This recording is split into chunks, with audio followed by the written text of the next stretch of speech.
వెంట్రుకల్లో కూడా జీవశక్తి ఉంటుంది, గోళ్లల్లో కూడా జీవశక్తి ఉంటుంది. అందుకే మన వాళ్ళు జుట్టు కత్తిరించుకోవడానికి, గోళ్ళు కత్తిరించుకోవడానికి మంచి సమయాలు చెబుతారు. అది సెంటిమెంట్ కాదండి, ఆ ప్రకారం చేయాల్సిందేనండి.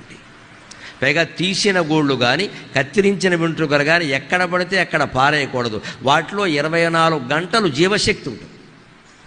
ఆ 24 గంటల్లోగా ఎవడైనా వాటిని తొక్కితే ఈ వెంట్రుకల్లో, జీవుల్లో ఉండే రోగం వెంట్రుకల్లో ఉంటుంది, వెంట్రుకల్లో ఉండే రోగం వాడికి అంటుకుంటుంది. అందుకే రోడ్డు మీద వెంట్రుకలు కానీ గోళ్ళు కానీ ఉంటే తొక్కద్దని చెబుతారు పెద్దవాళ్ళు. అది గుడ్డి నమ్మకం కాదమ్మా, శాస్త్ర సంప్రదాయం, పాటించి తీరాల్సిందే. వెంట్రుకలు కత్తిరించినా గోళ్ళు కత్తిరించినా దాన్ని జాగ్రత్తగా పట్టుకెళ్ళి ఎవరూ తొక్కని చోట పారేయాలి. మళ్ళీ జీవశక్తి దాంట్లోంచి రావద్దు. 24 గంటలు జాగ్రత్త, తర్వాత పర్వాలేదు. అందుకోసమే మన వాళ్ళు దానికి ముహూర్తం పద్ధతి పెడతారు. ఇక్కడ ఊరికే గోళ్ళు ఇలా నోటితో కొరుక్కోకూడదు, అంతకంటే అనారోగ్యం ఇంకోటి. శని అంటారు, శని అంటే అనారోగ్యం, అంతకంటే